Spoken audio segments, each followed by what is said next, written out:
Hello and welcome. My name is Angie Holden and I'm the blogger behind the Country Chic Cottage.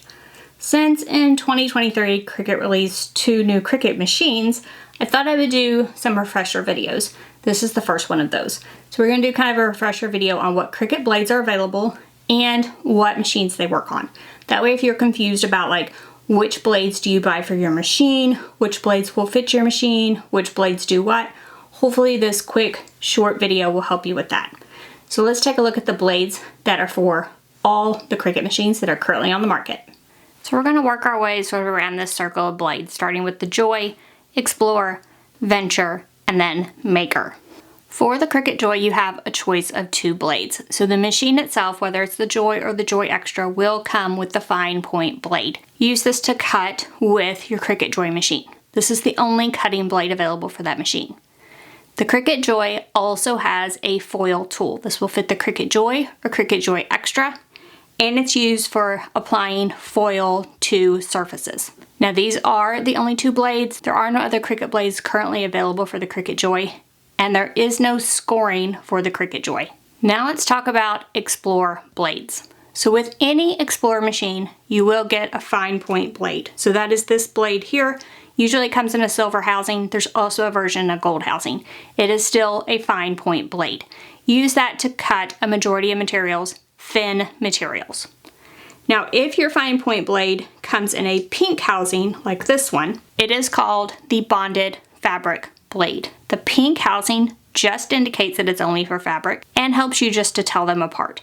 So the bonded fabric blade is intended to be a blade just for fabric. Just like scissors, when you cut fabric with scissors, you want a particular pair of scissors for your fabric.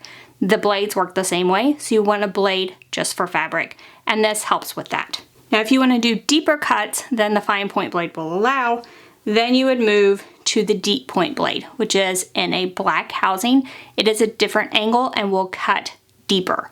Now the Cricut Explore machines still won't cut very deep, but this does go deeper than the fine point blade. And then just like the Joy machine, there is a foil tool available with the Cricut Explore machines. However, the version with the Cricut Explore comes with 3 tips. So you have like a fine, medium, and bold tip.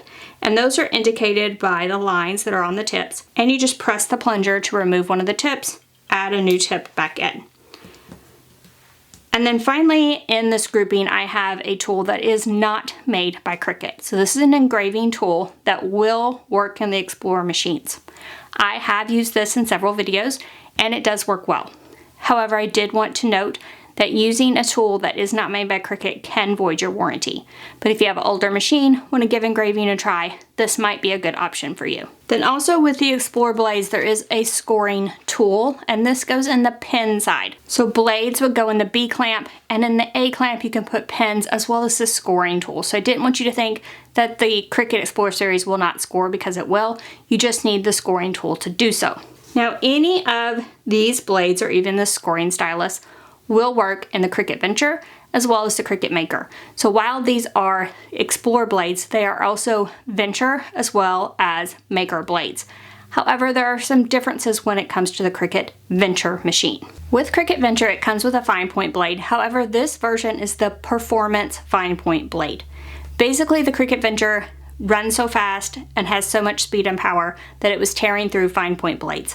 So the machine itself comes with a Performance fine point blade, and I would recommend replacing it with the Performance fine point blade. As of the filming of this video, I have not seen where Cricut has said whether the Performance blade can be used on other machines. So this one comes with the Cricut Venture, and then you can add on the additional ones for the Cricut Explore series to use on the Venture. You can also purchase a special blade that is only for Cricut Venture, and this is the Auto Cutoff blade. It actually goes into clamp A, but it is a blade, so it goes where the pin slots are, and this is used when you're cutting long rolls of material, and it will auto cut off in a straight line at the end of your cut. Only the Cricut Venture machine will do that as of the filming of this video. Now I mentioned that any of the Explore blades could be used on the Maker. However, when you purchase a Maker machine, you get a whole other batch of blades that you can add to your machine for various things. With the Maker and Maker 3, you will get the fine point blade. When you purchase the Maker, you also get a rotary tool. If you want to purchase this separately for your Maker 3, I highly recommend it. The rotary tool is basically a rotary cutting tool, similar to something that you might use to manually cut fabric. However, this will cut fabric in the maker machine like a dream. I also use it on various things like cork and foam to get a very, very smooth cut. I highly recommend the rotary blade if you have a maker machine. The rotary blade has its own housing, so the housing for the rotary blade is not interchangeable. So you would need the rotary blade as well as the housing. Then in addition to this, you have the knife blade. Again, the knife blade has its own housing, so you need the housing as well as the knife blade. The knife blade itself is sort of like a craft knife, but for your Cricut maker machine. So it cuts very thick materials. So think about cutting wood, real leather, that type of thing. That's what I use the knife blade for. Now the knife blade can be very slow when cutting and often frustrates a lot of people, so take that into account before you purchase it. Then finally, over here I have the quick swap housing. The quick swap housing can be used with any of the tips that I'm going to show you. So the tips do have a number on them to differentiate between what they are. So the 01 and 02 tip, which are these two versions, are the single and double scoring wheel. So instead of a scoring stylus, you can add these scoring wheels along with the quick swap housing to your Cricut maker to get either a single or double scoring line. Then number 11 is the perf blade, so it makes a perforated cut on your material. Number 31 is the wavy blade, so it makes a wavy cut in your material. Number 21 is the deboss tip, so it makes a slight indent in your material. And probably the most popular is number 41, which is the engraving tip. The engraving tip is what you would use with your maker machine to engrave. Now the engraving tip does not do a more traditional engraving. It actually kind of scratches the surface, so the engraving is a bit rough. So you might want to consider that before you purchase. Before we leave this video, I did want to just show you the blade organizer, and this is the Cricut brand blade organizer, and I personally love it. So the bottom, you can put all those tips I talked about. I even put my foil tips in here, and then I lay this blade down for the venture. So the auto cutoff blade, I lay it down, and then all the rest of my blades fit inside of this portion, which is the top. You close the lid, and they are sort of like hanging there, and you can put the top onto the bottom just with a twist, and then I have all of my Cricut blades easily accessible. I did want to note here that you do not have to purchase the housing and the blade every time you need a replacement blade.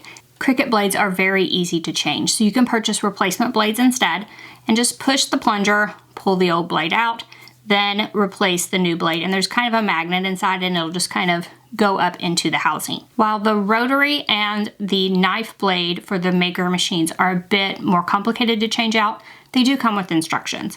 However, the quick swap housing is extremely easy, just as easy as changing a fine point blade. So just depress the plunger, and this will only line up one way. So if you try to put it on wrong, it just won't go on. And then as soon as it is on, you just release the plunger, and that's it. You want a new tip, depress it, pull it off, add a new tip, and release. So very easy to change out with the quick swap housing and the variety of tips for the maker. So now I have all my Cricut blades in this little container, and this literally has all of them except for like each machine I keep one blade inside of it. So I do have multiple blades. And then generally packs of like the replacement blades to put inside these housings, I generally keep those in the trays of my Cricut machines. So the tray of the Maker and the Explore series will open up and you can add things to the tray. Now if you have a Joy or Joy Extra, I'm sure that you could put your replacement blades in the bottom of this thing as well. But otherwise, I hope this video helped you understand which Cricut blades are available and which machines they are for. And then hopefully it helps you pick out the blades you need for the type of craft that you want to make. So if you have any questions about Cricut blades or any other Cricut questions, drop down in the comment section, ask away. If you liked this video, if it helped you, give us a thumbs up. And if you haven't already, head on over to our YouTube channel, hit that subscribe button. We have videos just like this one every single week, and trust me, you don't want to miss any of those. So thank you guys so much for joining me, and I'll see you next week. Bye-bye.